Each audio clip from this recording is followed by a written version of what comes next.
When you live in a poor neighborhood, you're living in an area where you have to have poor schools. When you have poor schools, you have poor teachers. When you have poor teachers, you get a poor education.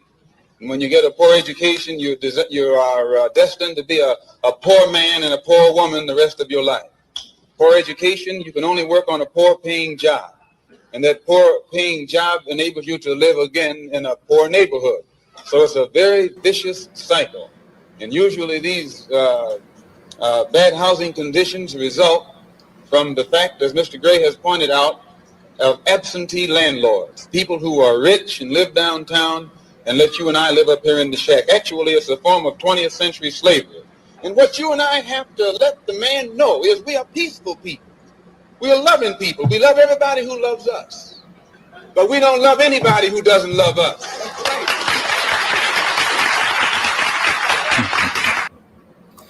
When you live in the Welcome to another episode. Actually, this is the Nick and CJ show. Nick will be joining in just a few minutes, but I'm CJ, happy to be back.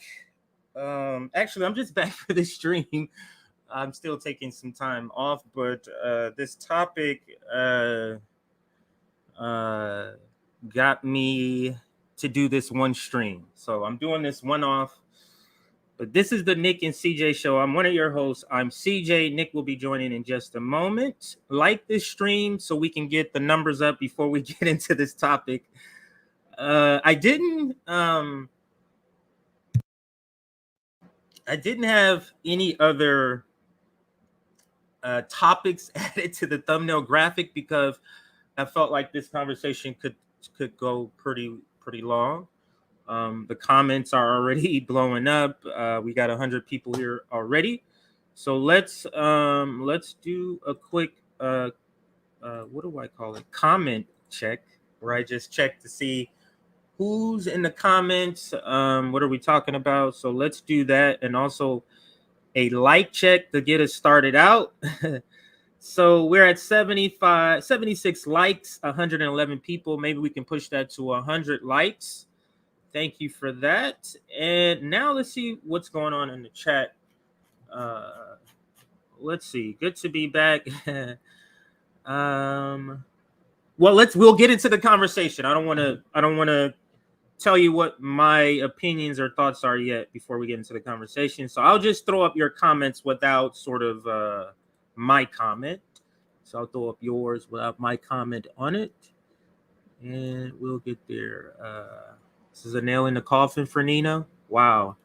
Now, I haven't been online, so I guess I'm going to have to go through the tweet thread to see, kind of get a gauge, because I didn't know this was the nail in the coffin for Nina. But again, I haven't been online to be reading what's going on. So yeah. Wow, disappointing Nina Turner. I wonder, did something else happen while people are saying disappointing to Nina Turner? If something else beyond what has already happened transpired. So I'm just wondering that. But again, I'm not going to tip my thoughts. I'll just throw your comments up. And I'll throw up a couple of more, and then we'll get into the conversation here. Actually, this is more of my take, because I have something for both, but I'm using the Nina Turner, Jimmy Dore sort of saga drama to talk about the broader issue. So that's what we're going to be doing today. But of course, we're going to be talking about this too. Replace club with color. All right, so I think that's enough of checking in with the chat. So let's start here. I'm going to start with the video so that I can have so I can get the tweet thread all set up. So Jimmy Dore went on the Convo Couch, I think he was already scheduled, and he just happened. This is the topic that popped up right before the Nina issue. So let's listen to it. It's about 2 minutes. But let's listen to his response to Nina calling him anti-black. Now, if you're here, I'm assuming you already know sort of what happened, so I didn't feel like I need to go from the beginning. Maybe I will, but I'll start with the video and then I'll bring up the tweet thread from the beginning. It was very disappointing to see her. You can disagree with my criticism, but you got to call someone a racist because they criticized you, and that just shows you that I hit a nerve. She knows she's a Democrat, and this is all first of all, that tweet of hers calling out their right wing's hypocrisy about the FBI. You call out their hypocrisy when they're in the wrong.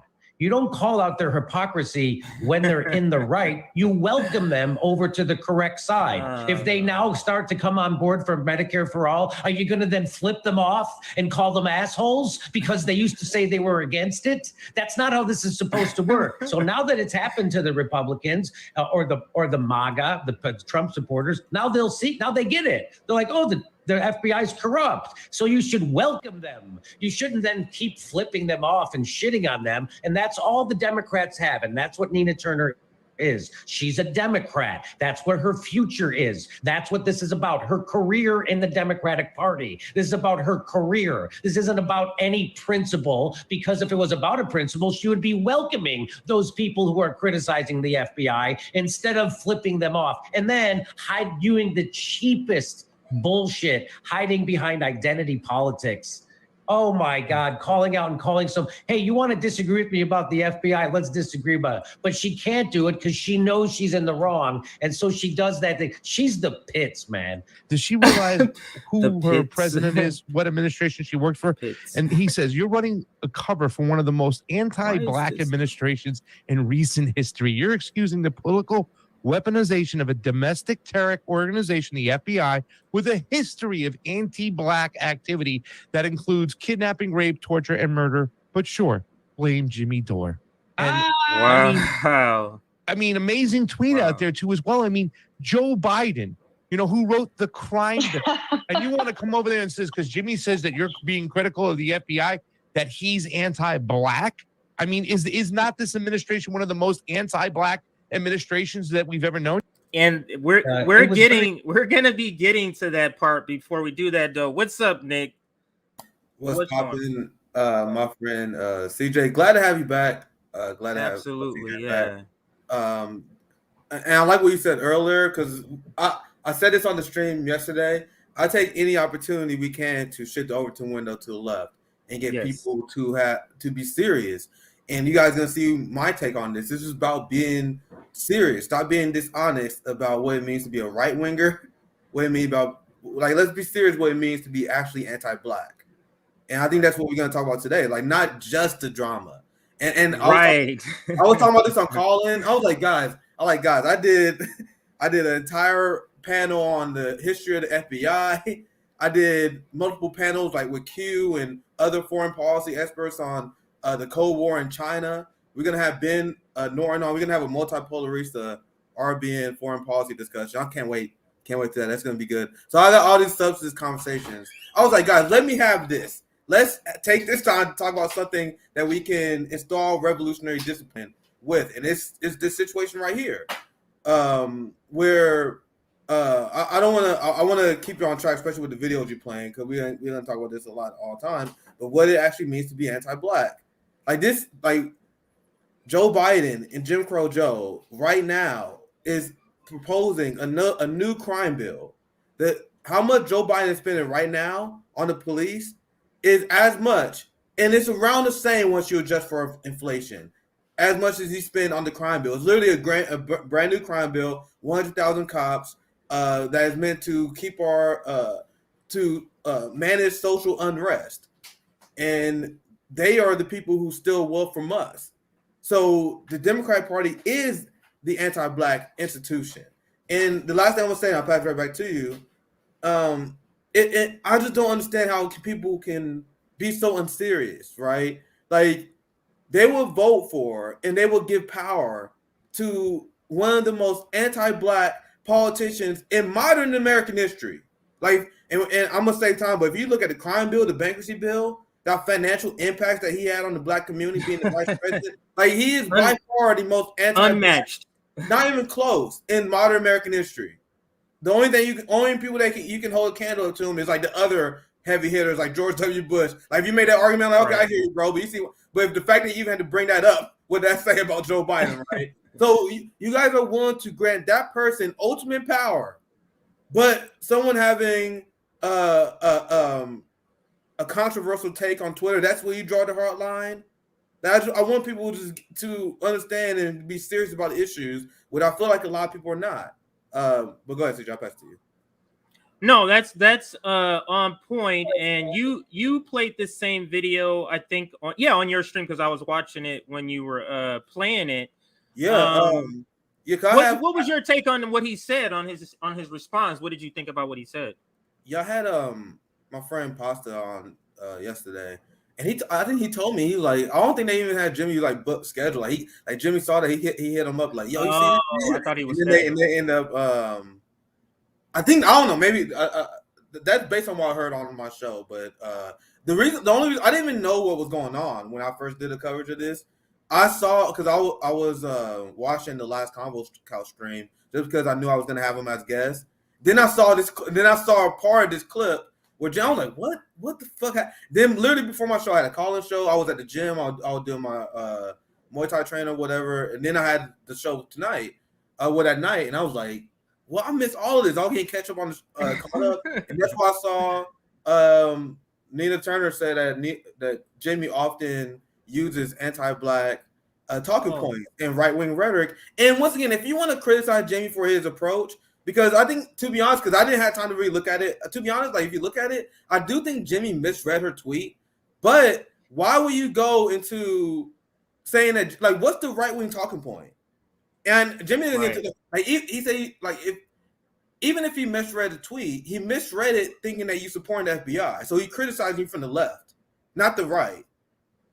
Yes, right. Like it has nothing to do with being anti-black and the responses. Because what you're saying, or what I hear you're saying, is that she could have had plenty of well-targeted, landed responses that did not include and being anti-black. Like there was a lot of that she could have said. But here's the tweet I forgot I had it up.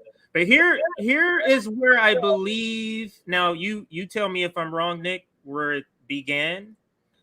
And I think this is the start, yeah. Right. And this is the same thing. You sort of alluded to it, to your take. So it sounds like maybe our takes are similar to as far as this first point. And that is, I didn't think this was the tweet he should have used to call her out about still being a Democrat. This didn't fit. This felt like if you go through her timeline, this felt like one of the weakest tweets he could have picked. He should have went after the one where she said happy birthday to Barack Obama. Right. That's what I'm getting to. It's like this is not that. And I didn't even think about it. What you said is that he got it wrong. He misinterpreted what she's saying. Because now that I'm reading, he's saying when leftists cheer on the FBI, you know they're serious about being. Because I didn't see this as cheering on the FBI. Did you get that take? I talked about this earlier on my call-in, and this is my interpretation. This is why I've seen a lot of people calling Jimmy out on this. Because what Jimmy is alluding to is the fact that, and this is the context behind the tweet, that if you're a Democrat, you are pro-FBI by default, right? So how can you get mad at MAGA for calling for abolishing the FBI? But if you look at Nina's tweet, she did the same thing that we did on RBN, where she called out MAGA hypocrisy. And also in that same tweet, if you look down, she talked about how the conservatives are mad about the FBI raid on Mar-a-Lago, but what about the Black Panthers? What about MLK? And that's right. And what she didn't mention is the Uhuru Black Socialists, right? And I called Nina out on that on a viral tweet. They got people pissed. I got to dig a tweet up. But I was like, why Nina Turner, Jamal Bowman, Charles Booker, and all these black progressives, Ilhan Omar, Corey Bush, Mondale Jones, why did not CJ, do you see any of them talk about the black socialists that was raided by the FBI? No. Absolutely not. So my question, guys, remember when January 6th happened and you had the Trump people being prosecuted by the national security state, and the amount of Republicans that came out was like, this is a witch hunt. This is insane.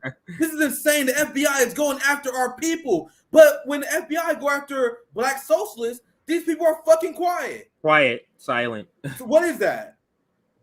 What is that? No, that's a great point. But to your first point, I just did not. When you said he saw it, you think he interpreted it wrong? What do you mean by that? When you say you think? I wouldn't say it wasn't like. I think cheer is too strong of a word. I don't think she's cheering them all. I think she's just calling out the hypocrisy. To be honest, let me read the tweet for those that are seeing impaired that might be listening to this. I'll just read it for everybody. My prediction of the fallout of the FBI raiding Mar-a-Lago is that we're probably going to see a bunch of MAGA Republicans call to abolish.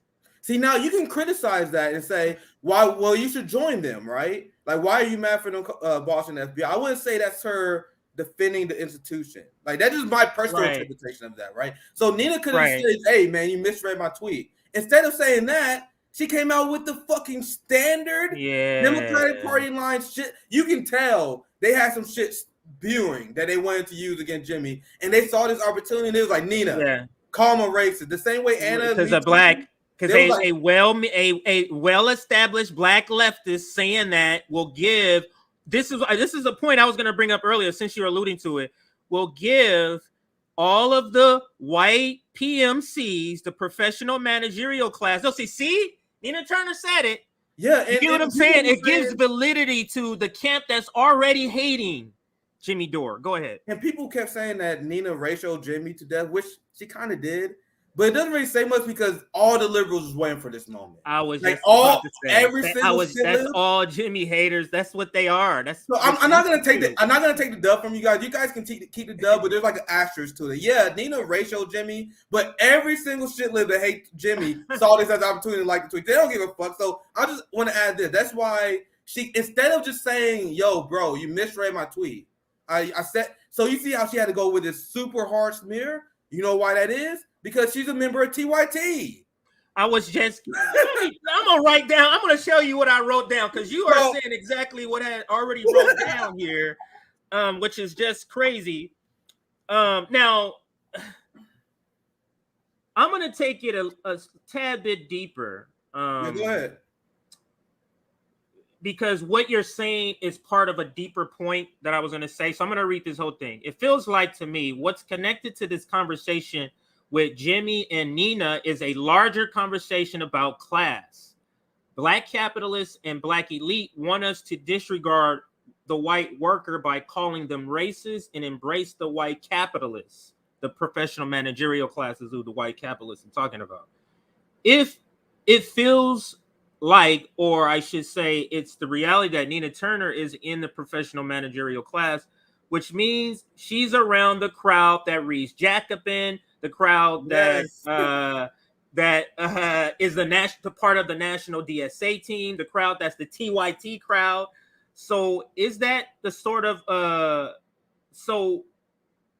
is that what we're looking at, Nick? Like, is this broader conversation about class? Is that what this sort of alludes think to? about this. Even if you think Jimmy misread the tweet, or even if you disagree with this take on Jimmy, how? And I'm gonna show you this tweet. Maybe maybe I can pull it up if you don't have it. Where Nina says that Jimmy, and then that once you go to the character assassination that we talked about, where she said Jimmy always used right-wing talking points and anti-black talking points to attack me. Okay, you guys know I can do it both ways. We do this all the time on the show. We can do it either way. Let's say you disagree with Jimmy's take on this. What about this take is attacking Nina from the right? If anything, this is him saying, "Yo, we should be cheering for the abolition of the FBI." That's true. How does a right wing take? How is a racist take? Like, it'd be one thing she used if he said, "Oh my God, look at angry Nina Turner," using the angry black woman trope. Like, imagine if he like pulled a racist trope out of nowhere. Then I would get it. I was still thinking, I'm like, all right, I get what you guys saying. It was literally nothing said here that would make you bring up race, other than the fact that you already had this in the cup. Like you already had this in the holster. You had this ready to go. That's absolutely the same. That's absolutely. I'm trying to look for Nina Turner's tweet here, so bear with me. But go ahead. See if I'm gonna Have you seen Jimmy's response video to this? Is that the one I played earlier, or is it a different one when he went on the Convo Couch? I only played a snippet. If you have it though, he posted I haven't seen it yet. Play that one. Posted one today. Where look at this. Now you know the next live stream, Jimmy is going for the throw. So he posted this. You can tell what direction he's already going. So let me pull the tweet up and then I can play it. This is Jimmy. This is what he tweeted out literally today. He said this was before Nina Turner sided with politicians over healthcare activists Jordan forced to vote, this is around the time I turned on her. I was like, what are you doing? This is so. And then another thing is her turning and selling out the people, our Palestinian brothers and sisters, where she threw BDS under the bus. Like there are things that she did that is unforgivable. Throwing Palestinians under the bus, not supporting BDS is unforgivable. Because just think about it, they just now are melting down about Hamas rockets just now. Israel has the right to kill 15 Palestinian children because Hamas rockets. Okay, if you are unhinged and you believe that Palestinians don't have the right to physically defend themselves, what is the other alternative, CJ? The other alternative, other than physical violence, is boycott. And then Nina, Jamal Bowman, and these progressives say, "Nah, we don't think you should boycott. That's anti-Semitic." You guys see how they sell out other communities so they can get meager gains in order to advance their career? That's the same argument they had against Colin Kaepernick. He's sitting down, kneeling, is trying to respect, and they say, "Look, it's because any protest is a problem." But go ahead. Yeah, I'm gonna play the video. It's not a long video. It's just Jimmy's response, so I'm gonna play here. I did see this video. I didn't know about me. I think a little while ago, a couple years ago. And my husband Jimmy Dore will be interviewing you soon. Oh, and I miss Jimmy Dore. Now I'm meeting the woman. Yeah. The brains behind the operation. Exactly. Okay, now I know where all that power comes from. Are you kidding? I love that man, and I hear you do too. I do. So I am thrilled. All right, I know I'm going to see you in a minute. Jimmy Dore say stuff that I can't say. I know. So yeah, he my alter ego. All right, I'll see you in a little bit. Thank you. So she said I say stuff she can't say, and that I'm her alter ego. So one of us has changed, and you get to decide which. Turner said about. Wow. So, so you think he's gonna go ham? You said you think he's gonna go ham on the stream on her. So actually, let's go to this point because you were alluding to this. I think this is the one you were talking about. So let me read it and then you can say what you're gonna say. When Jimmy Dore knocks a black progressive woman for pointing out conservatives' hypocrisy when it comes to the FBI, you know he's serious about being anti-black and protecting. This specific part, or let me say protecting. This tells me this is straight out of the TYT camp. This is straight out of the Jacobin camp. This is straight out of the DSA camp. Straight out of the Majority Report. You get what I'm saying? Like that's their line that they use. But before I give my point, what were you going to say or speak to the point that you were going to bring up about this tweet? Scroll down a little bit, CJ. I think this is a whole thread. Go scroll down a little bit. Yes, it is. Scroll down. Actually, yeah. There's another tweet, but she go on and say, I think I'm trying to see. Is that the one she said? She said, you see how she said he's doing the bidding of conservatives, and then Jimmy often this is anti-black is one where he often he often used anti-black talking points and often use right wing. Like once again, just point out, just say, bro, you misread what I said. and then explain. Like you guys see how she had this attack ready because this is the attack that the TYT crowd couldn't wait to go for. Right. Like do you see these same people go after critics of RBN I see white leftists and liberals go after us all the time, calling us Russian puppets. Do you see Nina Turner? Oh my God, you guys are criticizing RBN. You guys are anti-black. No, because that's not what this is about. It's about using dishonest smear tactics. And as a black man, this shit pissed me off because just the same way that weaponizing Me Too accusations hurt real sexual assault victims, weaponizing anti-blackness made people roll their eyes when someone actually spitting the truth on anti-blackness and what it really means to hurt the black community, right? That's such a good point. That's such a good point. And here's the second part of this tweet. And yes, doing the bidding of those conservatives by using a black woman's word, in fact, anti-black. I'm just nowhere near this understanding of what even Jimmy. I feel like both of them are taking the original tweet past what it should be. Here's the other tweet, CJ. Let me show you. Yeah, go ahead. Go ahead. I'll pass it right back to you. Here's the one. This is the tweet where this is where I was like, all right, I gotta chime in on this part. This is the part that's really dishonest here. And she said, "Let me be clear. Jimmy Dore repackages anti-blackness and right-wing talking points and sells it in a way that some leftists are willing to buy. He used right-wing talking points against me multiple times and even defended Rittenhouse. He makes millions doing this. Fuck. Here's another one. Let me go this one. Yeah. I want to see I want to find the tweet where he said when she goes to the Red Brown Alliance because she tweet out like if you trying to make she said Red Brown Alliance too. I didn't know that. If you're one of the people that's trying to make a line saying Marjorie Taylor Greene is right, you're on the she's like went on this whole meltdown. She went on this whole meltdown, but anyway. But it speaks to. I didn't see that, but that speaks to what we were saying earlier about this is coming down to class. Do you understand? Like, you and I have been sort of doing this research, like the PMC class. This is the reason why we have a group of people who is not part of the working class that's leading the working class and preaching about teaming up with these people speaks against the things that's important to them. The PMC class, police brutality is not important to them. Imperialism is not important to them. So all these other issues and what we're saying to them, Nick, to the PMC class is throw out all your top issues so that we can come together with these people that's what they don't want. This is the thing that they cannot accept and why it's so hard for them to organize with the working class. Go ahead. Look at this. This is another part. This is why this is the only tweet I really responded to out of this whole drama because I'm like, this is what are you doing? You see how she started.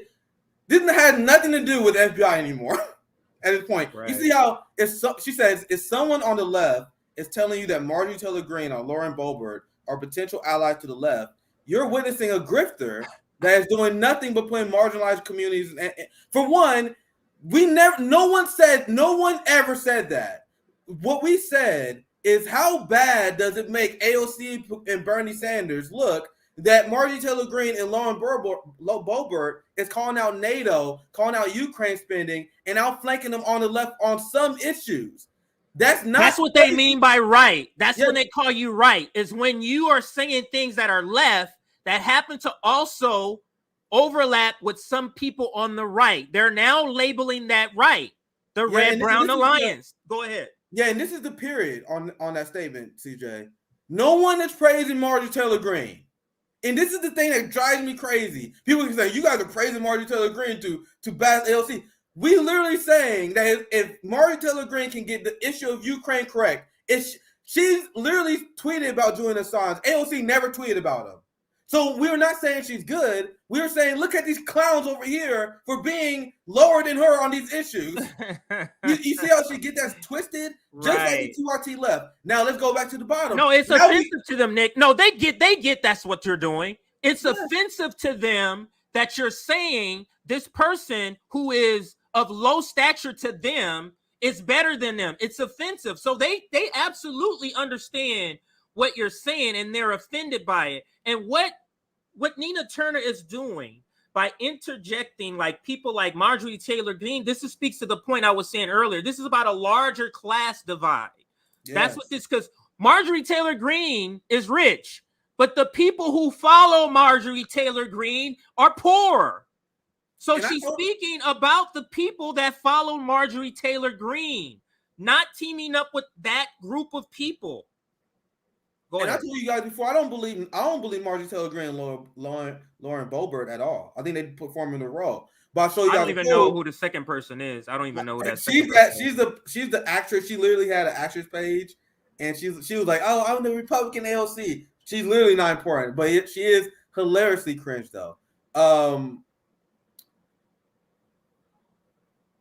The problem, I actually agree with the last part here, because I said I don't take Marjorie Taylor Greene seriously. I literally said this on my stream. When she says defund the FBI, she's not serious. She's one weaponized the FBI against her enemies. But according to polls, and I just reported this on our last stream with JB, 3 out of 10 ultra conservatives support defunding the police.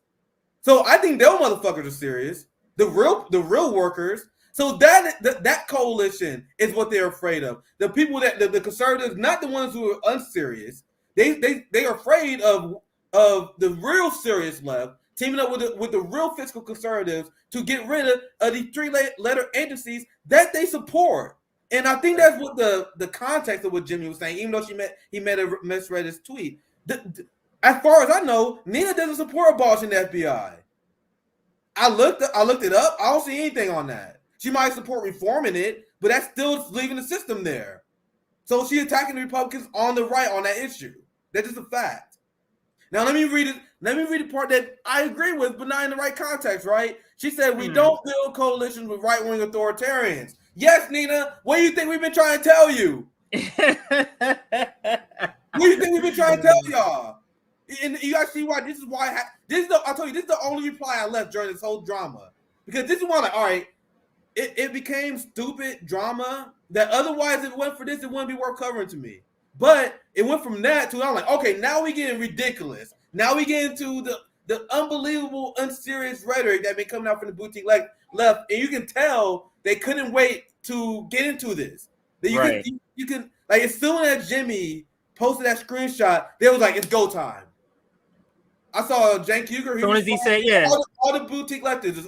It was ready. Yeah, absolutely. Because remember, they got into it before when she blocked Jimmy. So she was like, okay, next time that happens again, I'm going to have something set for you. But let me show you this here.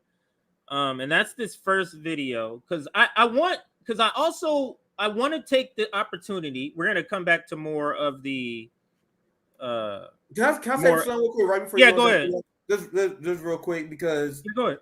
I don't agree with Jimmy on everything as well. Like, and this is coming from a Marxist perspective, right? Like, I don't agree with defending Kyle Rittenhouse. Whether the U.S. law say he defended himself is irrelevant. He snuffed out a human life protecting private property that is insured. Kyle Rittenhouse is the biggest class traitor there is. He literally sided with the police state over the working class that is challenging the state, and he snuffed out a life. And I'm not even arguing whether that the state interpretation of self-defense or not. As a Marxist, I find that reprehensible, and I don't think we should defend that. But that disagreement, that alone, is not, it's unserious to call him anti-black over that. I'd rather call the person anti-black who support the institutional Democratic Party. You guys want to know why? Because the same idea that the Democratic Party prop up, critical race theory, says you can have individual bad takes, and those are problematic. But the things we should be focused on is the institutional racism. So we shouldn't focus on little Jimmy over here, right? We should focus on institutional racism. So the person who's doing way more damage is the people who vote for Jim Crow Joe, who's expanding this white supremacist prison industrial complex, military industrial complex, funding multiple genocides. So you guys can overlook that, but what a bad take on a single topic is enough? Like, I'm just asking people to get serious. So I just want to say that regarding Nina's criticism, because Nina brought up Kyle Rittenhouse, and she used that as an example. Okay, how about you call out the Democratic Party as being racist for funding the police more? Right. Like, can we just have consistency? But go ahead, CJ. Right, but the Kyle Rittenhouse thing kind of, to me, proves that they kind of had this already set up, or all, not like where it's written down, but like set up to where this is what we're gonna do next time he attacks, bring up race, and then we can use Kyle Rittenhouse, because like him having a different take on Kyle Rittenhouse, like how does that mean he's anti-black? Because I listened to his take, which I disagreed with, but I listened to it, but the take was there's no evidence. The take was these people were chasing him. It wasn't, like, so it was more of a law and order take. It was more of a law and order, or a technicality kind of take. It wasn't a, this white guy is afraid. It wasn't anything based in race. So I didn't get adding that in there. Like, a lot of his coverage was criticism of the media and how they misrepresented the story. Right. And once again, I disagree with because I think it was pushed as a culture war, and it wasn't worth covering, especially considering the fact, like I said, there's no bigger class traitor than Kyle Rittenhouse. He snuffed out, and once again, what Jimmy did, he interpreted U.S. law, which is fair. According to U.S. law, that's self-defense, right? But I don't care about U.S. law. U.S. law, you might throw in the garbage. There's so much hypocrisies. I don't give a fuck about U.S. law. I saw a class traitor who is fighting against the proletariat, that's fighting against the fascist police force that wages economic war against us, and then they decide to protect private property that is already insured. Guys, this is what they don't understand. They never say this shit. The buildings that they want to protect is insured, and they are willing to kill people to protect it. So I'm not saying he didn't defend himself under U.S. law. U.S. law is garbage. I'm just telling you from a Marxist, my ideology, fuck private property. You should never kill someone over private property, period. You shouldn't even be there. I'm not saying he's not innocent under the law. I'm saying it's not worth the left time to even talk about that. But that's, to me, like, that's still, like, Jimmy is still attacking the police state. These people are still supporting the Democrats. Like, I'm about what's on the books, CJ. I don't give a fuck. Right. I want to see who's supporting the power structure. Like, that's a bad take. That's a bad take. That bad take is not hurting our neighborhood. The people that really hurting us are people who vote for the Democratic Party that led to the death of George Floyd in the first place when Amy Klobuchar led him off. I mean, let's take Jimmy. Let's take Jimmy, because you and I don't know if it's you or me in Rome, but we've talked about, ever since RBN, FHL at the time, has come on board, there has been an uptick in our white lefty comrades' discussions on the police state. We've noticed that. Jimmy is one of them. And it's important that when Jimmy is talking about the police state and the things he's saying, some of the same stuff we're saying, and he has an audience that's half conservative and half lefty, or whatever the case may be, libertarian, everything in between, that's important for that audience to hear that. He's against sending money to the Ukraine. He's against the war. He talks about the provocation for the war and the coup. And he talks about forced to vote. And he talks about not voting. Like, just to me, labeling him right wing is just, it's sort of a lazy analysis, because like you're picking out 3 or 4 or 5 things that he's maybe conservative on, but he has a multitude of other things that he's to the left of you who support the war, and he does not. Go ahead. You want to know what drives me crazy, the seriousness of this? Once again, I tell you, I care about what on the books. Look, I mostly cover class war, foreign policy, and state violence, right? This take, regardless of this take, how many people have been doing anti-cop videos like Jimmy? Like, he's calling for dismantling the police, right? Sam Cedar had a debate with Jackson Hinkle where he literally said he like a 12 to 15% increase. He like, I don't really care about that. So on this issue, Sam Cedar is functionally to the right of Jimmy Dore. He literally said he don't care about police spending, but Jimmy Dore attacking the issue all the time. The boutique left is literally weak on and support the U.S. Domestic Terrorist Act. So I care about the policy. I care about, are you holding our government accountable? Are you being an active agent of the state? Right? So if you, and it's just very simple. It's very simple. If you are supporting Jim Crow Joe and its U.S. imperialist system, if you're supporting NATO, you guys know the United States is literally going to Africa right now, and they're saying if you don't support our geopolitical conquest against Russia right now, we're gonna cut off supplies, we're gonna cut off humanitarian aid, we're gonna stop doing trade with you. You can CJ, you know the same thing they accuse China of doing. That's what they accuse China. They say China is exploiting Africa for their geopolitical gains. They're using debt diplomacy. That's literally what the United States is doing. That's literally the height of anti-blackness. Jimmy is calling that out. Jimmy did a segment on the Uhuru socialist movement. I saw that. He called out the United States going after invading Somalia. So I have, like, you guys, I just explained to you my Rittenhouse disagreement with Jimmy. Right. So I did that to show you guys I don't agree with them on that. But you guys see on the overall giant issues of imperialism, of policing, things that will actually matter, he gets right. And if Jimmy Dore did a video where he's like, yeah, I think we should fund the police more, I'd be like, bro, what the fuck? I would call him for that. It is on the issues. There, I see one side getting it right. I see Jimmy calling out the police. I see Sam Cedar, he's saying he doesn't care. I see Cenk Uygur saying we should stay in, bomb Syria. I see Jimmy say we shouldn't do that. Right? And I see Vol saying that we should expand NATO. I see Jimmy calling out NATO. It had nothing to do with personality. It's just, are you getting the issue right or are you not? I personally don't think Jimmy got the Kyle Rittenhouse story right. But when it comes to the large amount of the stories and what actually impacts people's lives, black and brown people, he's calling out the state. Nina Turner and these progressives are joining the state.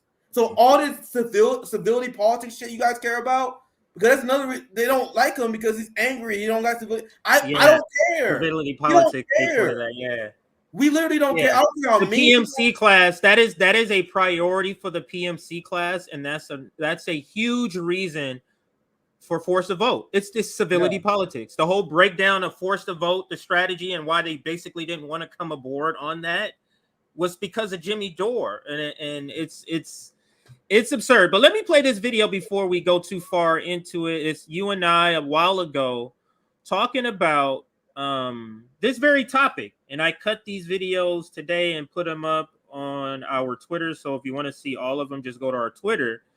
But supporting the Democrats is anti-black. We did. So this is something we had did months ago, not knowing this topic would come up. But let's listen to this first video. I got three of them, not three of the same thing, but this is one of the four, I believe. Just think about this, Nick.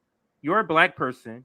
You're a black person who's not really into politics, don't understand Green Party and all this other stuff, right? So you see red and blue.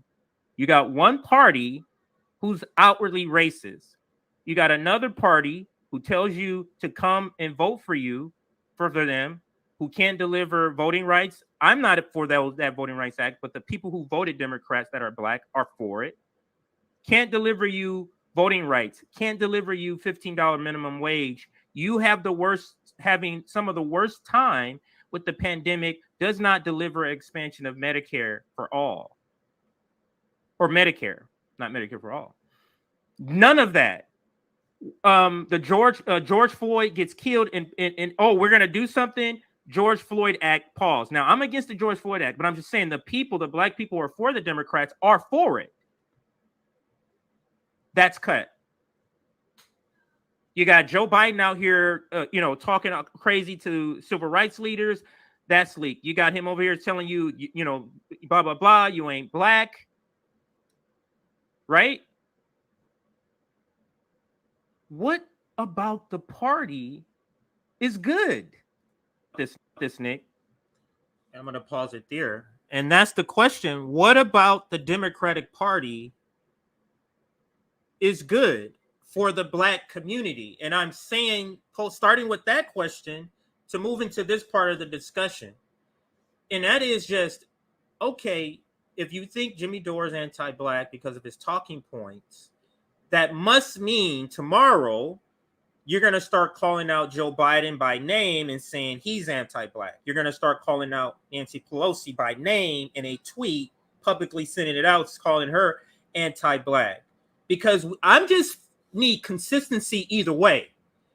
Because you can't call him a pothead, and this is Jimmy Dore's description, a pothead comedian who does streaming from his garage, anti-black, for certain takes on Kyle Rittenhauser, but then you're not willing to call out Joe Biden for being anti-black with the crime bill for so many multitudes of things. Go ahead.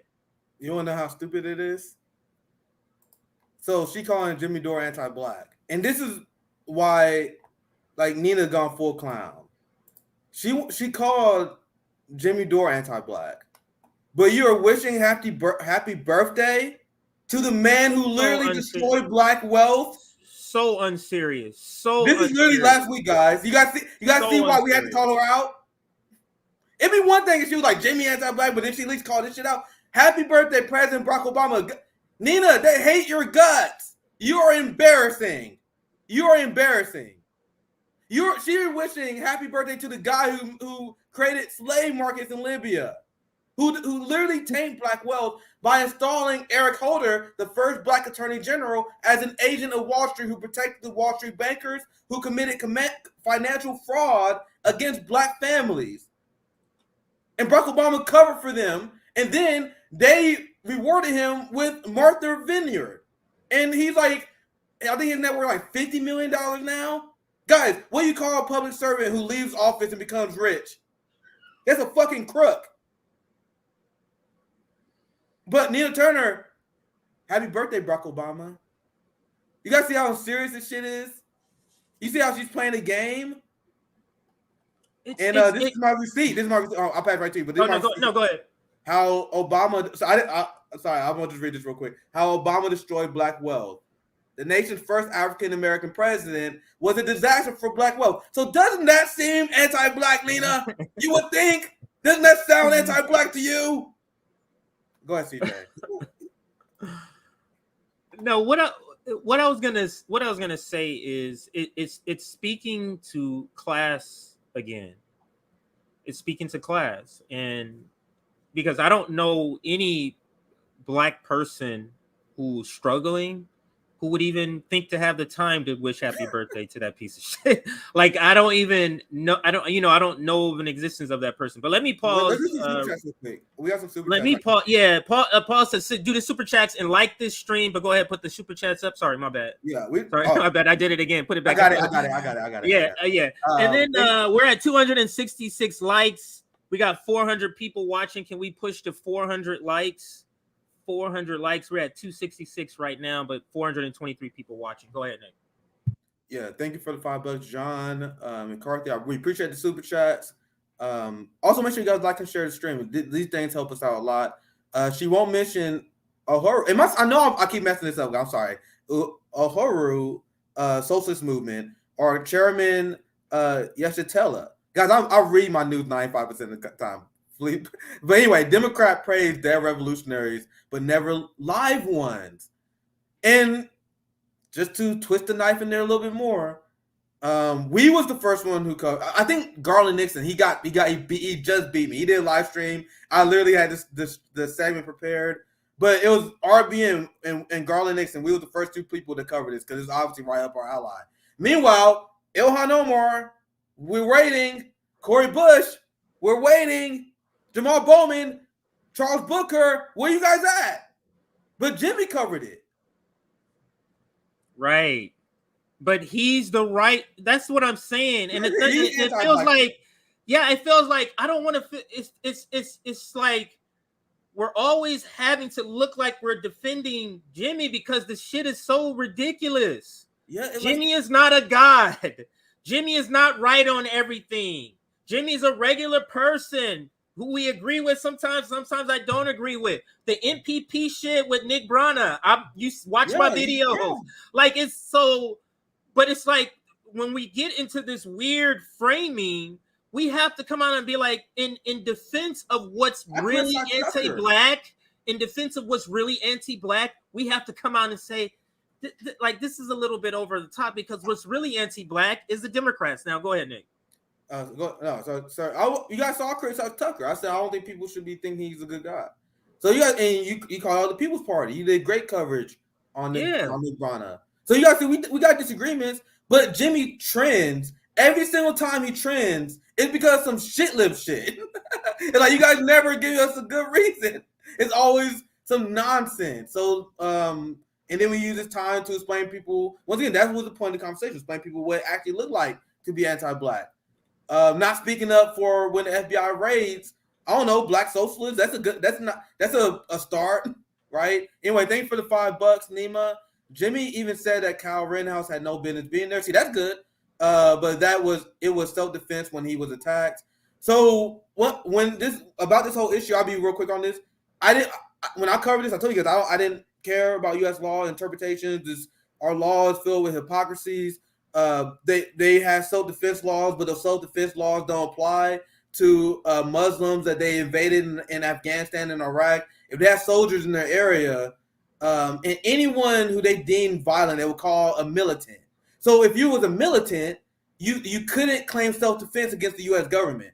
So Kyle Rittenhouse went to this active war zone where he knew that violence would be there and brought a weapon with a goal to protect private property. So he had a goal, and he came to a place where he knew violence would be. In any other country, the United States would label him a militant. That is whenever you see those numbers where like, oh, we killed 5 Iraqi militants. Those are people who are defending their lands, right? So under U.S. law, this guy would be a militant. So this is all the debate about U.S. law, whatever. My point being, our law filled with hypocrisy is not worth my time. I'm just coming from a Marxist point of view. It's a class traitor move to side with our police, whose job is to fight the class war on behalf of the ruling class. We know the police job is to fight on behalf of the ruling class. So what Kyle Rittenhouse did is one of the most class traitor things you could possibly do. He snuffed out a human life with the goal of protecting private property, which is insured. So I'm not saying he didn't use self-defense. I'm not saying he's innocent. I'm just saying that act is wrong, and as revolutionaries, we should oppose that. That's my take. But if Jimmy did say he shouldn't be there, that's a take I agree with. He shouldn't have been there. We are in war, and that's an act of war against the working class, as far as I'm concerned, right? But calling him anti-black, saying he's a right-winger, even though he's anti-war, anti-cop, anti-capitalist, like these things is so intellectually dishonest. I can't jump aboard that. Like, you guys want me to join this derangement? It doesn't make sense. If it doesn't make sense, I'm not joining it. It's that simple. Here's another one for John. We appreciate the support. Nina says you're right wing if you form a coalition with someone right wing, and she's in coalition with the. We can go all day. Me and Misty, we talk about this all the time. Comrade Misty, he said like these people make up the red brown lines conspiracy theories, but literally Ro Khanna is friend with Bill Kristol. Bernie Sanders is friends with Joe Biden, the war criminal. That's the blue brown alliance. Like that's exactly what they accuse us of doing. Feel free to chime in anytime you want to, John. We got just 3 more super chats here. Thank you for the $5, Tiberius Monk. Nina, you gonna call Jimmy Dore anti-black while you praise Obama, who turned his back on Flint? I'm trying to keep it short. I brought up the wealth example just because I don't want to spend another 30 minutes explaining Obama. I did so many segments explaining how. Oh, hey guys, Obama did this and this fucked up black people. Obama did this and this fucked up black. Just to save time, the health thing is one good. The wealth is one good thing to go to. Obviously, him pretending to drink water at Flint, Michigan, gaslighting black people, and running cover for the Republican governors. It's unbelievable. Once again, I'll try to keep it short. CJ, feel free to chime in. We appreciate the support super chat here. Thank you for the 1999. Keep up the amazing work. We appreciate you, Jay. We got 2 more. As you're discussing black wealth, I'm wondering if it would be beneficial to RBN to do a joint show with Antonio More Tone. I've been listening to you guys' suggestions. That's why you guys see a lot of guests. It's just we got time is the issue. So that's a good suggestion. And whenever you guys see me guest suggestions, sometimes I look them up and I'm like, yeah, this is dope. So I appreciate that. And we see what we can do. We still fighting for influence. It's about getting people on. So with that said, we got. I just gotta make this announcement again. I'm pretty excited. Ben Noren will be joining us on Wednesday. The multipolarista and RBN foreign policy collaboration stream. Super excited for that. So that's coming next Wednesday. And I got a lot of other great guests. I got the Palestinian Community Network. They was on the Anti-Imperialist Summit. And it's funny thing, they were about to bring elders on, but they couldn't make it. So we're actually going to reschedule that panel. We're going to bring some elders from the Palestinian Community Network. They're a Palestinian activist group to talk about all the atrocities that Israel is doing in Gaza right now. So those are my two things I'm hitting to right now. I got a lot of guests I've been working on recently. So I just dropped those two hints. When you say, you said it's what is the thing you're having next Wednesday? Is it just him or is it like a panel or something? When you it's me and Ben Noren. Ben Noren been killing it on Multipolarista. So, yeah, I saw that. So it's gonna be RBN Multipolarista foreign policy conversation. So he said sometime in the afternoon. We nailed down time, but he said Wednesday. So that's when we're gonna aim for. Super excited for that. The Uhuru spoke at Caleb Maupin Chicago conference based. And I saw someone else in the comment mention as well that Caleb covered this. That's why Caleb friend the show. We have Caleb RB because Caleb is usually on top of these things too. So and I see a lot of people smear Caleb, but these same people wasn't covering the Black socialists. So it's like these people will smear these people over like random takes. But like, are you really standing with our community or not? I just want people to get out of the ball. You notice that it's like because it's like the PMC class don't care if you're standing with the lowest. Yeah, they don't give a fuck. Like what? That's who cares about that? We don't care about that. It's just showing that, indicating that. So yeah. But anyway, like the video, we're at 330 likes. If we can push that to 400, I do have. Let me throw that off. Yeah, I was trying to take that off. There you go. Yeah, we can get to the video. We can get to leave some more super chat guys if you want to chat with us. We get to them. I do want to kind of zero in on this part of the tweet. I'm not sure if I brought this up already, but this part here. So somebody replied to Nina and said, I can blow this up a little bit, actually, to make this a little bit bigger. Somebody replied to Nina down here. So I'm going to read this part first. What the fuck, Nina? Accusing Jimmy of racism is disgusting. What I think you meant to say is defund the FBI. And then she said here, let me be clear. Jimmy Dore repackages anti-blackness. That's the tweet I was looking for earlier. Yeah. And right-wing talking points and sells it in a way that some leftists are willing to buy. This is literally what the PMC class, the critique they have of him repackaging these right-wing talking points. Did Sam Cedar send that to you, Nina? He has used right-wing talking points against me multiple times and even defended Rittenhouse. He makes millions doing it. Now, let me speak to this when they say he makes millions. Now, part of his audience is conservative. This is like, so when he's doing, so this is what they're speaking to. This is their critique from the PMC class, from the boutique left of him. This is their critique of him, is that because he have these conservative audience, he has to do some sort of conservative pitching to them, and that's why you see him doing like the COVID stuff, like the Dr. Fauci stuff, that type of stuff to bring in the that's where this sort of critique sort of comes out of. But repackaging anti-blackness, I'm curious to know what that is, Nick. Do you know what she's referring to? That's that's what I just criticized. Like, she called him anti-black because he criticized her. That's it. He criticized her, so he anti-black. And that's why I said in my stream yesterday with Pasta, when I just had my reaction, where I was like, okay, even if you disagree, I don't got time to analyze the whole, I didn't. You guys saw, I literally reacted in live time. I was like, I don't have time to analyze who's right and wrong. But I'm like, why are you doing, like, what? Based on what I immediately saw, there's no reason to put a race card. And that's why I saw, like, Sam Cedar might as well send this to her. Right? Yeah. Like, any of the people that have Jimmy derangement syndrome, like, hey, Nina, I see you fighting Jimmy. Well, let me send you this and you can use it. Well, Nina is hanging in this crowd. So she's hearing these conversations. She's hearing these smears in her own sort of media group. And I'm talking about the TYTs. I'm talking about the Majority Reports. I'm talking about the Humanist Reports. She watches their videos. That's the same talking point they use against him. Is using the right. They say, oh, he uses a lot of right-wing talking points and he's a right-winger now. Like, I don't understand. If you stack all the stuff he says and put one in a conservative pile, like the pile of that is considered left or left-leaning is like twice as high, if not 3 times as high. So I don't understand, unless they're just being disingenuous. Unless they're just being dishonest. Go ahead. And keep the tweet just real quick, because we can do it either way. Like, like I said earlier, you can criticize Jimmy for possibly misreading the tweet, right?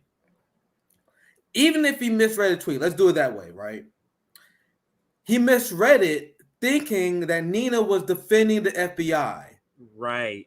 So he was attacking Nina from the left because he's saying, why are you getting mad at people for abolishing the FBI? So if you think Jimmy misread her tweet, that's okay.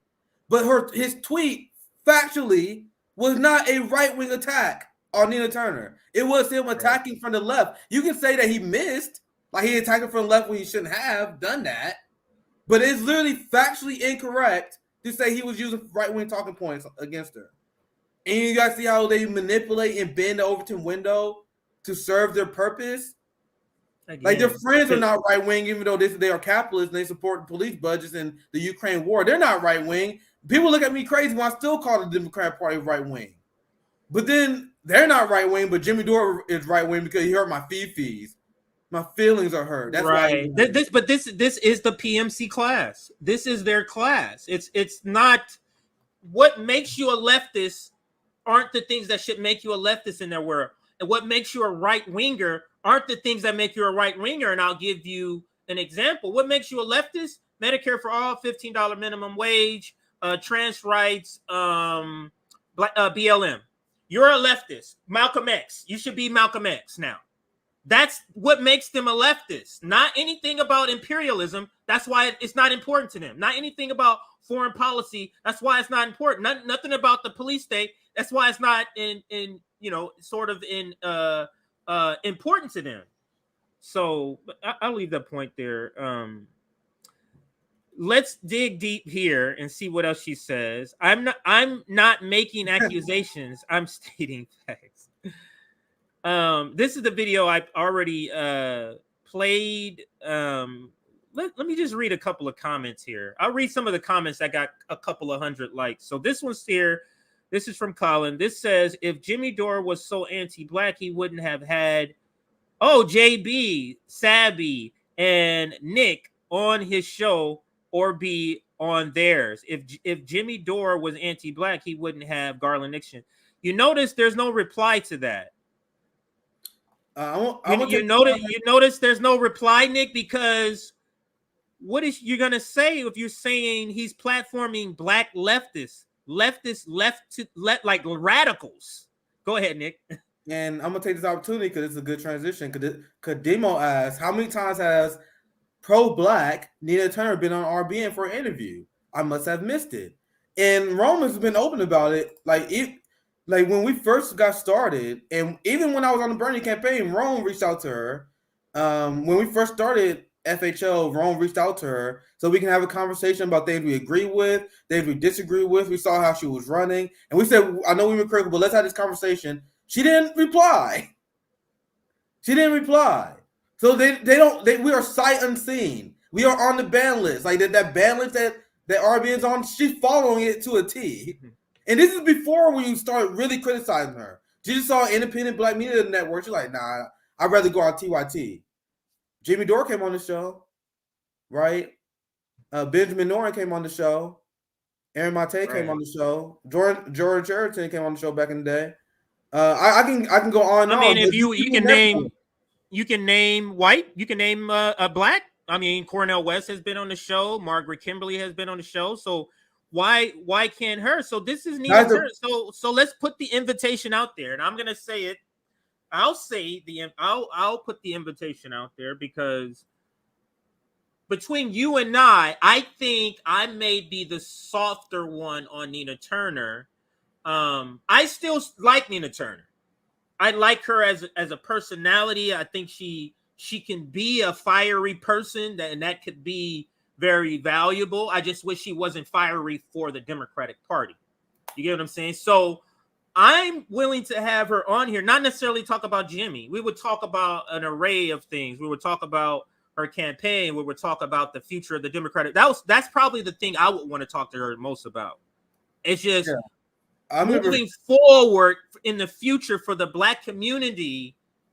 How do we see the Democratic Party in the future for the Black community? That would be the topic I would want to invite her on for. And if there's other things she wants to talk about, we can do that. And I don't think she would necessarily now not come on. Before, with Rome invited her a couple of times, and I think that's what he said, and it never materialized. It is what it is. But at this point, she follows RBN. She follows RBN, and I think she follows me too. We follow each other. RBN follows her. So she still follows you. At this point, it's still civil. Crazy. I never really went crazy. I never really went ham on her. So maybe that could be it. Because I critique her when I think it's a fair critique, and I thought it was a fair critique in her campaign that she was not herself. She wasn't going ham. She wasn't being the Nina Turner that people liked. She was being a muffled Nina Turner, and that's not going to win her elections. And that was my honest critique. That's something I would say to her, in an interview. It's not. Wouldn't be shy to say that. But go ahead, Nick. Yeah. Nina followed me because my work on the Bernie campaign. I ran canvassing operations in South Carolina, and so she knew who I was. She followed me, and then I went on the Jimmy Dore show. I went out and we were talking about Nina, and I gave my accurate assessment, pretty much what you said, on why she lost the campaign. They was trying to blame the left. People trying to blame people. People are like, hold up, nah, I'm not on my watch. You guys not gonna blame the left and people for your incompetence. So you guys can check out the clip. I talk about it all the time. I was on Jimmy's show. I literally said why she lost the election. And then literally immediately after that, because the clip went viral on Twitter too, because they were like, oh, social man on Jimmy Dore ditches Nina Turner. And then a bunch of Nina fans. It was crazy, man. Like going on Jimmy's show is wild, bro. Because you would say something and everyone would hear it and then everyone would be melting down. I went on there and I I wasn't even going that hard on her. I just said she lost because she lost the enthusiasm of the left. She made these missteps, like forced to vote, all this other stuff. And then people melted down. That's when she unfollowed me. I was like, damn, she did not like that. She did not like that criticism. And ever since then, she just pretend we don't exist, which is fine because I don't think we need politicians in this movement. I think we just need working class people informing this coalition. So it is what it is. But anyone who watched RBN, no, we don't like a whole punch for anyone. It's just really we don't play access journalism. If you follow me, you're gonna have the same criticism. We're gonna have the same energy for you no matter what. That's the same thing with Jordan. I told you guys before, me and Jordan were friends. We still follow each other. We still cool. We're still cool because we had our criticism with Jordan at that time. But that time, bro, we friends. But then you just wrong. You be weird to know, and maybe you don't know this, Nick. But Jordan started following me. Jordan started following RBN after all the stuff happened. He just recently started following us and started DMing us. So so I have criticism with Jordan, but the same. Nothing changes. His reporting, right now in the field about what's happening to people, inflation and the working class is great reporting. But some of his takes, his particular take on the Dems, there's a critique there, and there's a sharp critique there. So, but people have in this revolution, Nick, in this movement, people have to understand that is going to be the case. People are going to have criticisms for RBN, and we hear it. people have criticisms for us, and that's just, you know, what it is. It doesn't mean we're never going to work with them. If somebody says, hey, blah blah blah blah, and then, you know, if the Black Socialists of America said, hey, we don't like RBN did this and blah blah blah, but we would still work with them to doing something in the future. That just as an example. Go ahead, Nick. Yeah, thank you for the $5, Jonas. U.S. laws are BS, but self-defense is universal. To me, Rittenhouse was a clear case of self-defense. If he was a lefty, no one would disagree. And that's why I said my argument not rooted in U.S. law. My argument is just rooted in a concept that I just view him as a class traitor. And even if he's innocent in U.S. law, I'm allowed to dislike him. I'm allowed to disagree with the concept that you're going to side with the police, right? So that's why I think it was a waste of time to talk about him. I think we should focus on other things. It was obviously a culture war whipped up by the ruling class. And you guys see the spectacle of Kyle Rittenhouse. It was obviously designed by the ruling class to get people to fight. Like, they love these little court cases and these sideshows. Just understand the concept. Understand the concept, which I explained to you guys. Like, we can't be cheering on these warriors of private property that want to kill people for private property. But I think it was, and that's the reason why I didn't want to talk about it on the show, because I was like, this is not worth my time. Like, I'd rather focus on something else. So I'm not saying you're wrong, Jonas. I just, on my revolutionary discipline, telling me that I do not like nor trust anyone who's willing to snuff out a human life to protect the dignity of the cops and private property. That's just my stance. Thank you for the 499J. Nina campaigned on access to healthcare and buddy with neolibs like Bakari. No shame. Like, Bakari Sellers and these people that hate her guts.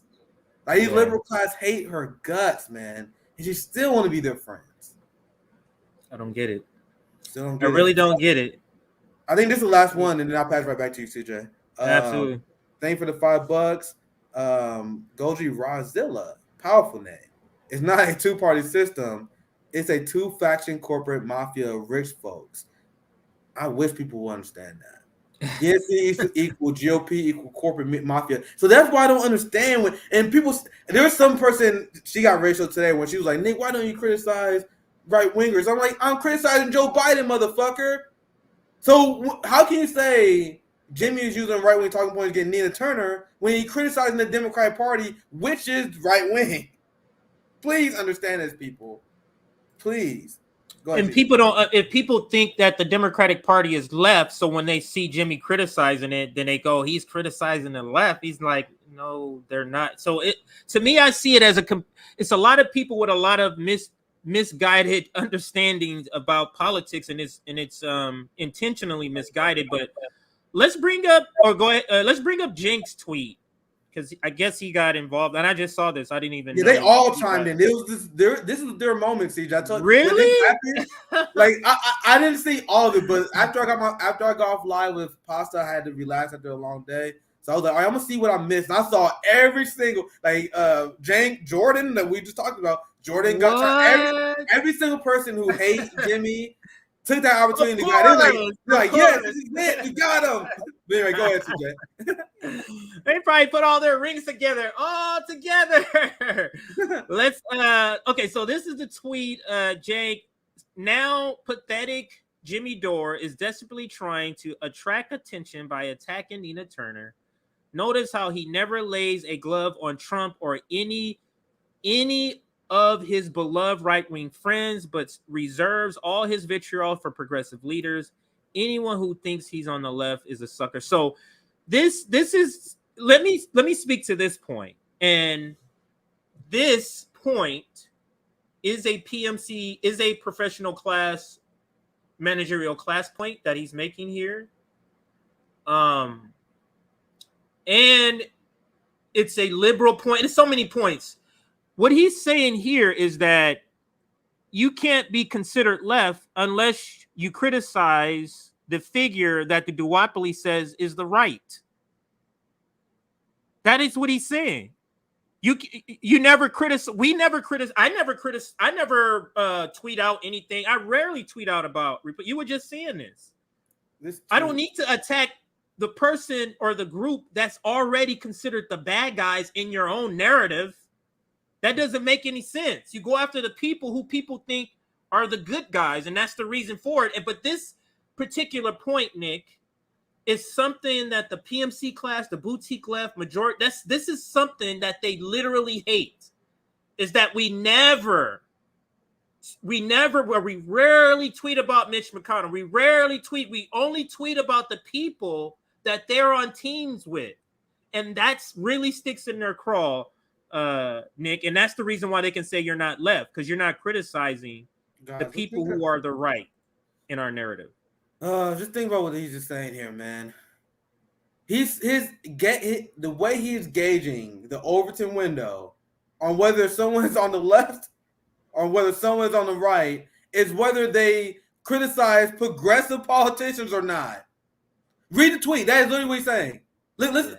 Notice he never lays the gloves on Trump or any of his beloved right-wing friends, but reserves all his vitriol for progressive leaders. Let's say that is true. Once again, we can do it both ways, CJ. Let's say that is true. Let's say you have a person who never attacked Trump, never attacked Republicans, but he attacked Democrats, but he's a Medicare for All advocate. Let's say he tweet every single day. He got a Twitter account every day. He say, Joe Biden, why don't we have Medicare for All? He don't tweet that to Donald Trump though. Will you call that guy a right winger? If he tweeted to AOC every single day, why aren't you marching for healthcare for all? But he only did that to AOC.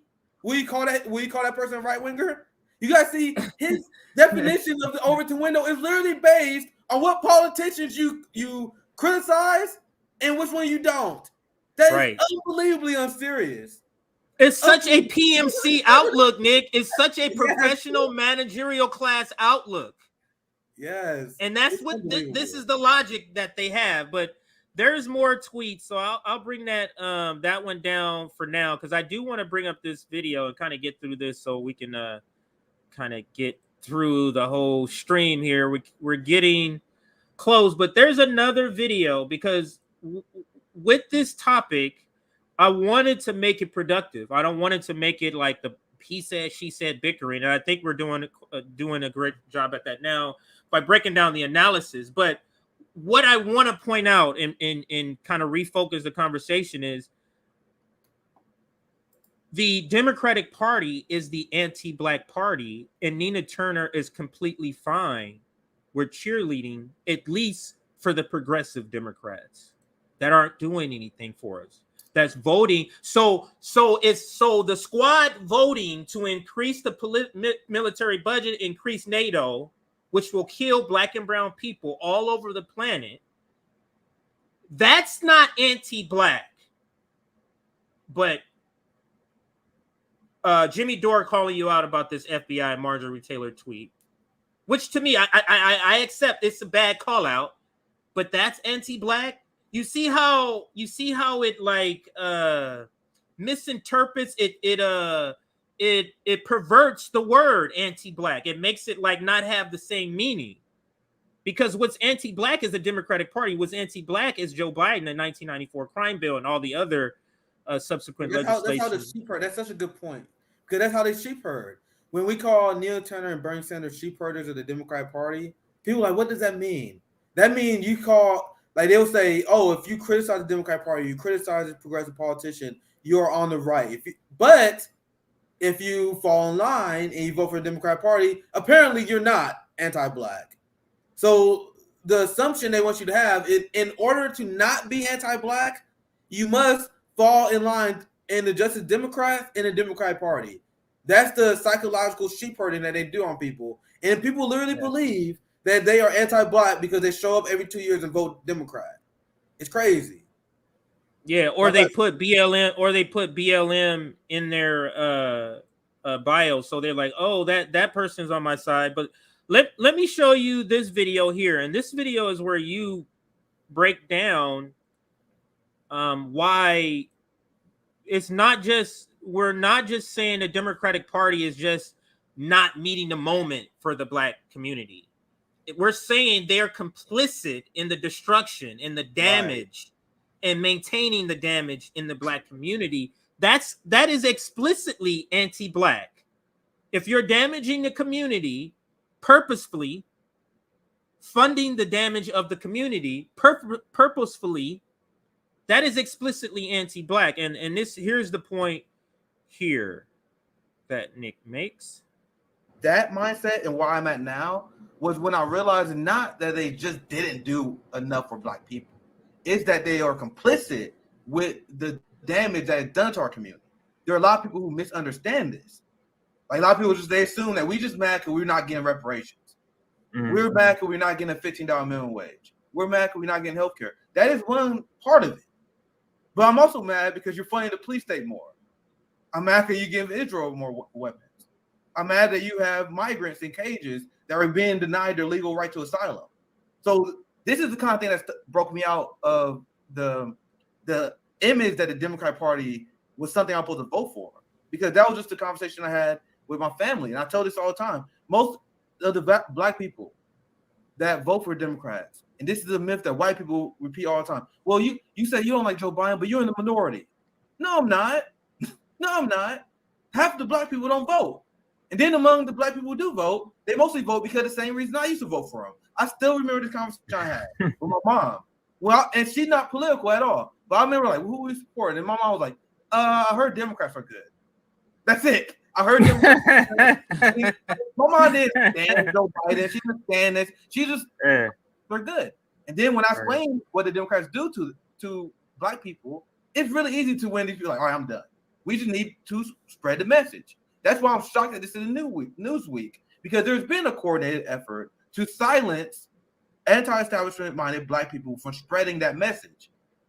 So go ahead. I'll pass back to the panel. Are you that surprised? I mean, I had the same reaction, but I guess my thought was also, isn't it so convenient that we're allowing this discussion now? Because when Ice Cube and T.I. were trying to bring this up, it was immediately you were a Trump person, you were ignored, you were to be not taken seriously. So I said the same thing, but it's like, that's the same thing in terms of like almost Democrats aiding. It's like, oh, we'll put your piece out, but like basically when it doesn't really hurt us so much. Right.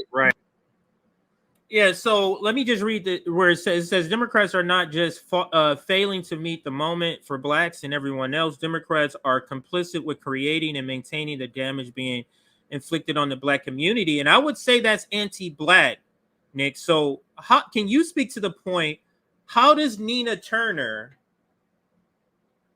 how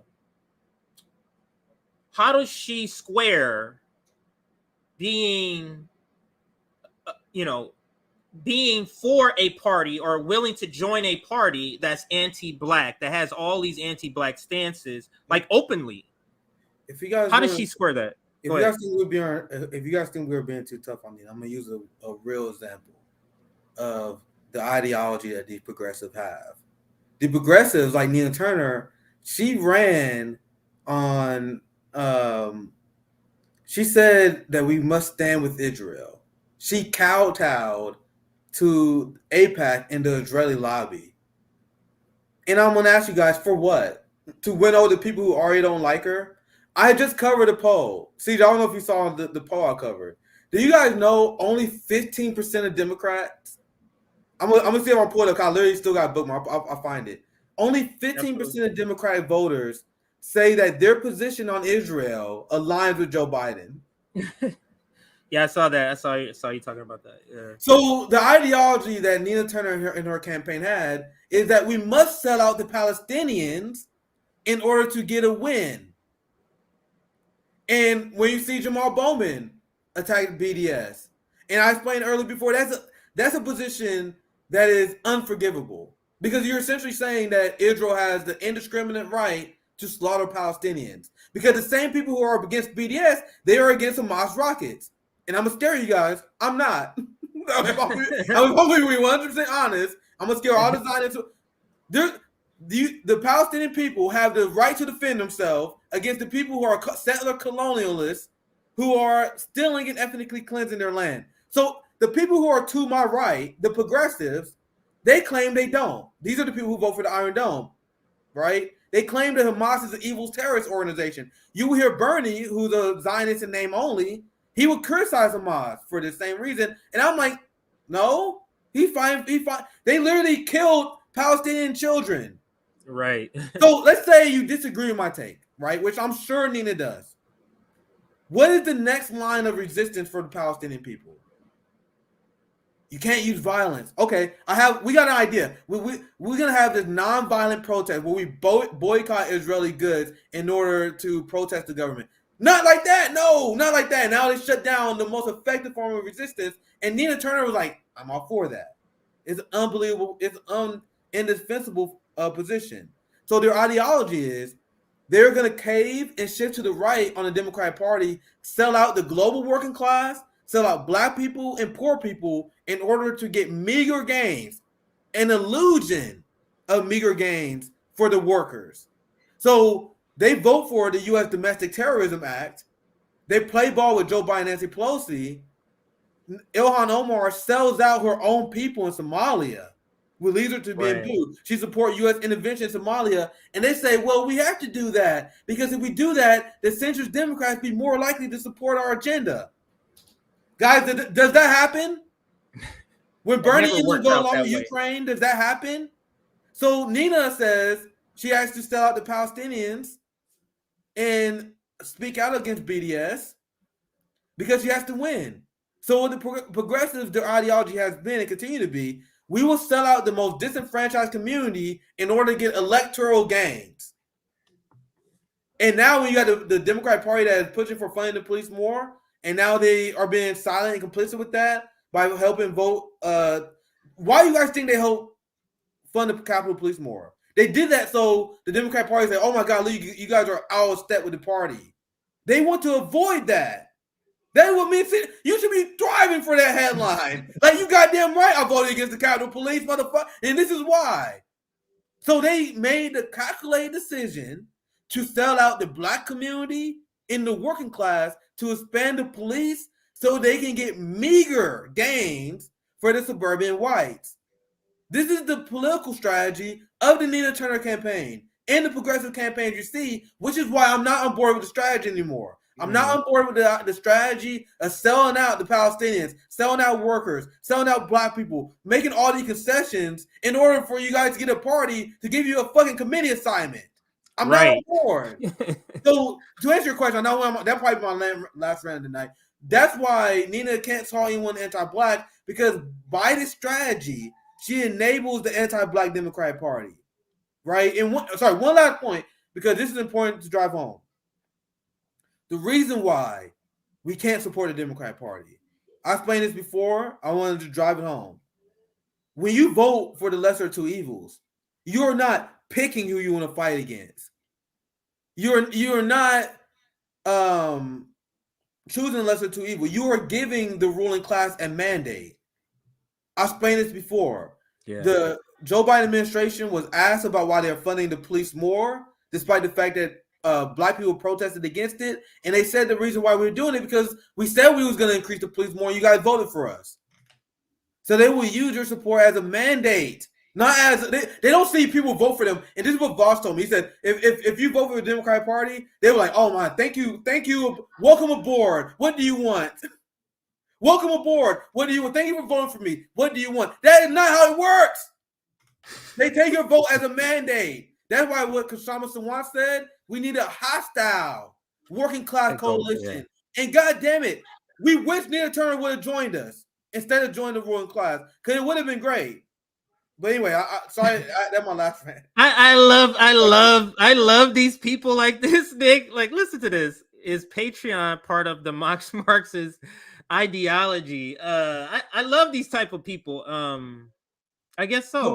One of what we said that pissed them off, right? So like that's so like what is it more Marxist for me to work at Walmart? I don't like. Is it more Marxist for me to work for a capitalist? Like, I've seen someone say this before. They're like, "How dare you work as a citizen journalist? How dare I? I used to sell cars. I literally decided I make a fraction of what I used to make. I decided to stop being a capitalist and I cut my income in order to do a citizen journalism, in order to do activism." And then people are like, how dare you leave corporate America? How dare you not work for Walmart? How dare you build a community together? What is the criticism? You don't have to be. That's my only comment. I don't have It's like I'm not afraid of those types of. It's like this is not pointing out anything. You understand how? Yeah. Like you think you're being intellectual, but it's such an anti-intellectual point that you're making. But let's play the next video, Nick. Along the same lines, and we're gonna be winding down the stream in just a minute, but along the same lines of what we're making the point of here, which is that the Democratic Party is the anti-Black party. And who are running these cities? Who are running the cities? The Democrats are running these cities where these police budgets are bloated. The Democrats are running the cities where Black and brown people, indigenous people are being killed by the police state. So when we talk about civil asset forfeiture and how it steals the wealth, 60% of the wealth that is stolen is Black wealth or from Black people, supporting the Democratic Party is specifically anti-Black because it's stealing the wealth of Black communities. And let's listen to that point here in this video. So by all legal, moral, and intellectual basis, civil asset forfeiture should be unconstitutional. There is no justification for it. It's government theft. And what they do, with the justification they say that if you're a thief or a criminal, and let's say you were selling drugs and you made $100,000 selling drugs, they say you do not have right to that money because you got it through illegal means. So that's the legal basis they use. But that does not hold water in how it applies. So they will literally just steal money for anyone. They're like, oh, they may have got it through illegal means. But it's suspicion of illegal means. Suspicion. That's all it takes. Basically. Yeah, and then they go after poor and disenfranchised communities on purpose because there have been a lot of legal precedents where people who actually have resources, they don't aim for the upper class because they aim for the upper class, they'll get sued to death and they lose. So they go after the disenfranchised community, people who they either can't afford the legal fees, or if they do, it will cost more than what they lost. So that's how they win, and that's how they continue to steal stuff from people. And that's why I brought that stat, because a lot of people don't know that if you look at the amount of stuff that's stolen by criminals through burglary, for example, that's pales in comparison to how much that's stolen through civil asset forfeiture the police does all the time, just by simple stops. Simple stops over BS. They impose the regressive taxes and fees, and that ties it to a lot of different issues like economics. So why is Black and racial income inequality so bad? It's worse than it was at the height of the civil rights era. The reason why racial income inequality is bad is because not only do you have people who side with Wall Street over us, it's also the criminal justice program, because they did studies in civil asset forfeiture. 60% of the people that are affected are Black. So what does that mean? That means civil asset forfeiture is a systematic racism, which transfers wealth from the Black community to the ruling class. Now, if a system that transfers wealth from the Black community to the ruling class, if that system primarily is stealing wealth from Black people, I would say that's anti-Black. So how does Nina Turner say that Jimmy Dore is anti-Black, but then turns around and say, come over here, I'm running for this party, come vote for me? That's a hard pill for me to swallow. It seems hypocritical to me. Yeah, now I hope you guys don't think I'm being too over dramatic when I say that Jim Crow Joe is one of the most anti-Black politicians in modern history, because I just explained the concept of civil asset forfeiture. That's why I tweeted this. And I was just poking fun, just reading about the story where I said, imagine calling someone anti-Black after voting for Jim Crow Joe. Now, Joe Biden is on the Senate floor. I played this before. I played this multiple times. He's on the Senate floor bragging about the creation of civil asset forfeiture. He literally built this system. I remember that video, yeah. And I covered this as well. Civil asset forfeiture, they did a study. 65% of people targeted for civil asset forfeiture in 2014 to 2016 were black males. 65%. So white people it doesn't really affect you. You know, we talk about how a lot of white people think they know what the police is like, but studies show that only like 5% of white people have encounters with the police. They have no idea what's going on. Dude, the police are just jacking our shit. They're just watching TV. That's literally, Nick. That's literally it. You never encounter them ever, but when you encounter them, you see them on NYPD Blue taking out real people. You see them on this, some other whatever random propaganda about the CIA. I forget the name of the show on Amazon. But all of these shows, that's where they get this from. And that's why the tube is so important to the ruling class. Yeah, and the reason why I say Joe Biden the most anti-black politician in the modern era, because he built civil asset forfeiture. It's literally very basic political analysis. There's an anti-black policy. Who built it? Joe Biden. You can go down the line. Oh, damn. The United States got this anti-black policy. I guarantee Joe Biden's name on it. Every single one for decades. And then they will vote for Joe Biden, like Nina Turner, and they're like, oh, the people who don't vote for Joe Biden, they will call them anti-black. I'm like, I'm not saying the person, that's not the shield, right? Like, just because you vote for Biden don't mean someone else. Just because you don't vote for Biden don't mean you're not anti-black. But the last person that should be calling people anti-black are the people who want to give power to someone like Joe Biden, right? I think that's what this person is making that point that you just said. And it says, you're not, and bluntly, I'm tempered to call Nina Turner anti-ruckus from now on. Imagine a nerve while she's props up on explicitly anti-black party and its members. I think that was to the point that you were they call her anti-ruckus. See, now if you guys think I'm mean, Jesus Christ.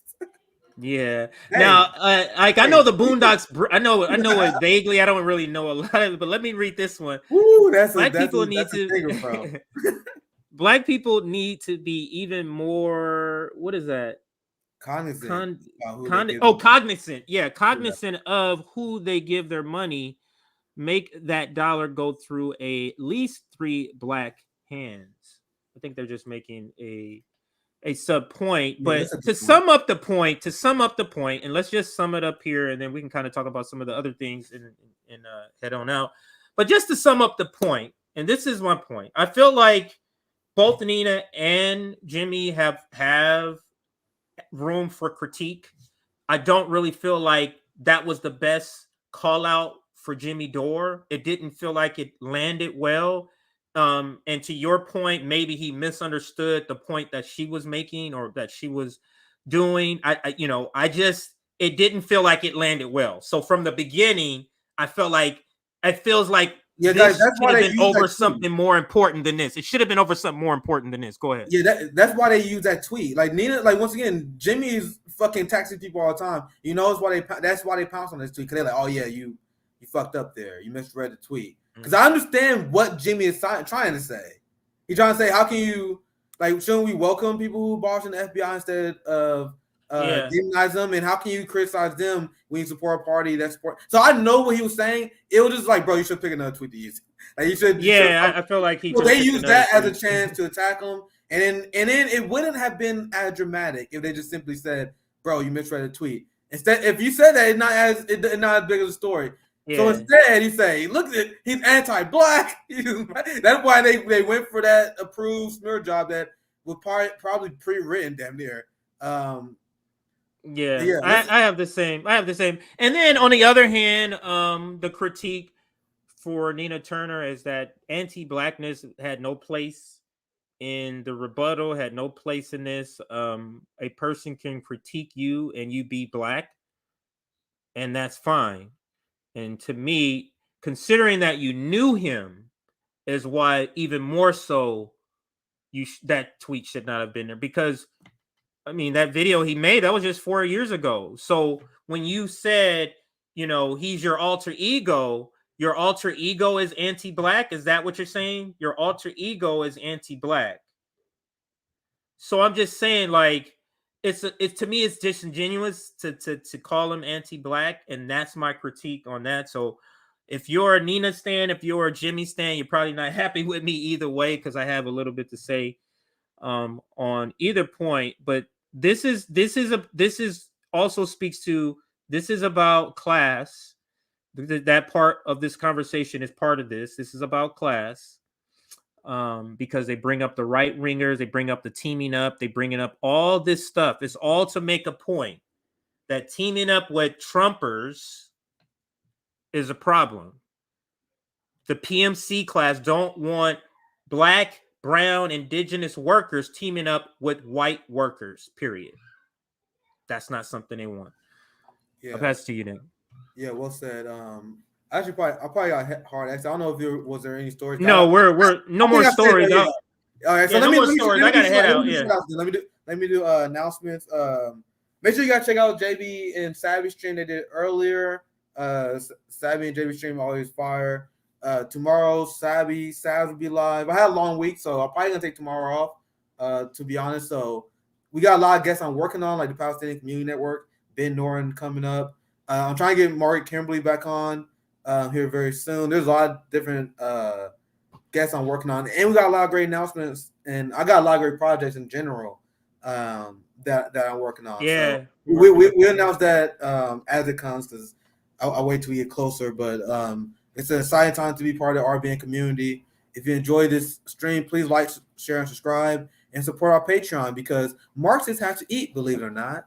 I know capitalists think we have this form of energy consumption that requires photosynthesis, where we don't need markets and commerce doesn't exist. Hey guys, commerce and markets exist. Doesn't matter if it's a socialist country or a capitalist country. Fucking idiot. Yeah, anyway, it's such a lazy analysis when they make those points. Oh, you're anti-capitalist, but you're driving a car. It's like, what the fuck? What? It's such a lazy argument. Anti-capitalist, but you bring. Yeah, it's like you're just showing me how misunderstood, how you have no clue what you're talking about.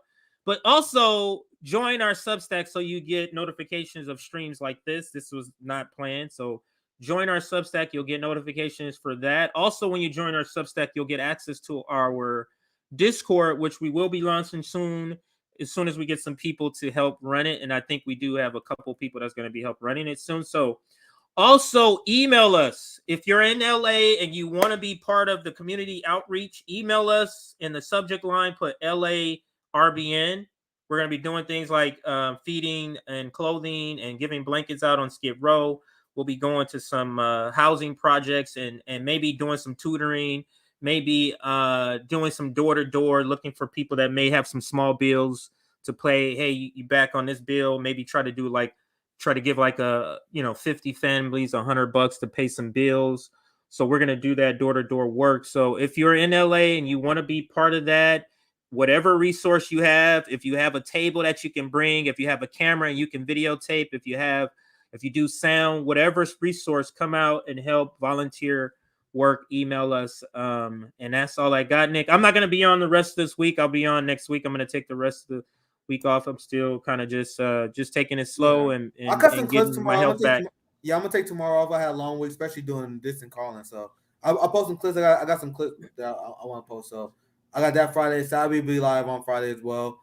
And we start next week pretty powerful. So. And then JB show on Sunday. So we appreciate you guys for watching. So CJ, back to you. Absolutely. So I'm going to, if you want to take off, Nick, I know you sometimes take off, but I'm going to play this last clip here. This will be a historical clip. Oh, where's that historical clip at? Oh, I like this one. This is one we've played before, but we're going to play it again here. I can't wait till I'm able to line this up. I'm not used to all of this scruffiness. I've never had this, but anyway. All right, so this is Muhammad Ali. He was good at talking about serious topics and throwing humor in it, which is always good to soften the blow of the truth, especially for white America. And he used that. So let's end the stream with this. Muhammad Ali. The black man has been brainwashed, and it's time for him to learn something about himself. When you look at television, you see White House cigars, white swan soap, king white soap, white rain hair rinse, white tornado floor wax, white plus toothpaste. They taught him when he was a little boy that Mary had a little and his feet as white as snow. Then they taught him about Snow White. Then there's the White House.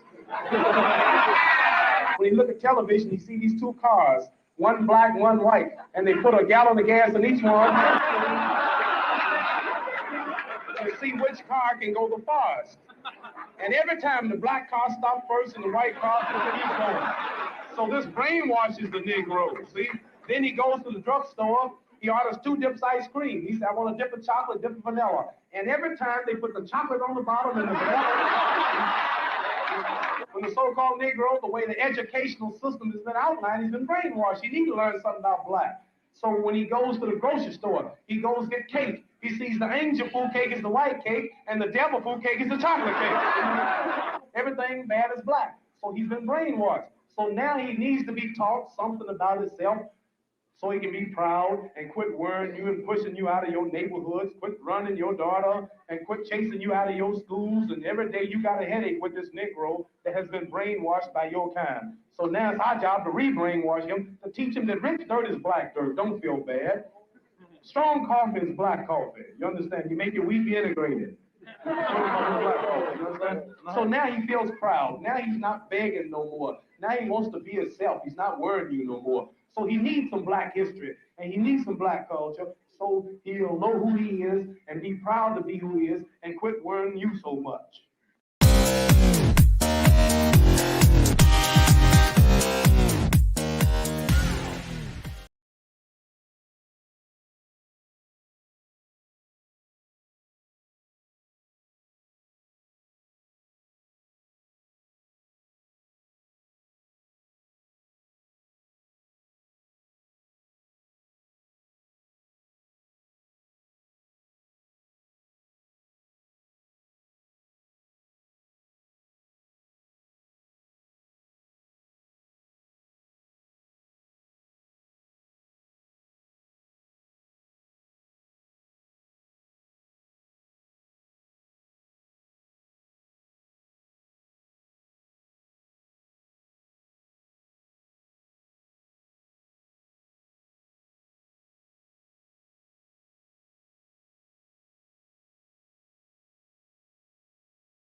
Mayor Dinkins to be powerful.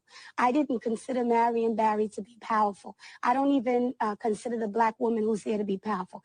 Tom Bradley, the guy in Los Angeles, I consider him to be pitiful, not powerful. Who is powerful? Powerful is when you can deliver resources, services, and substances to your people and not compromise. The only black people who can become mayors of these cities are people who compromise with the white power system and deliver the resources to other places other than our communities in Los Angeles. And I think the reason why we wouldn't be sitting here if they would have delivered the right verdict is because white people wouldn't have been hurt, white property wouldn't have been damaged, and America wouldn't have lost to the tune of $500 million. In terms of solutions, however, for young people, I see it as black people having to put pressure on the system, continued and consistent pressure. That we need to, I'm going to tell you what for. What we need to do is get our experts together, make an economic assessment of our relationship to America, our contributions to corporate activity, and divest from America as a white racist institution.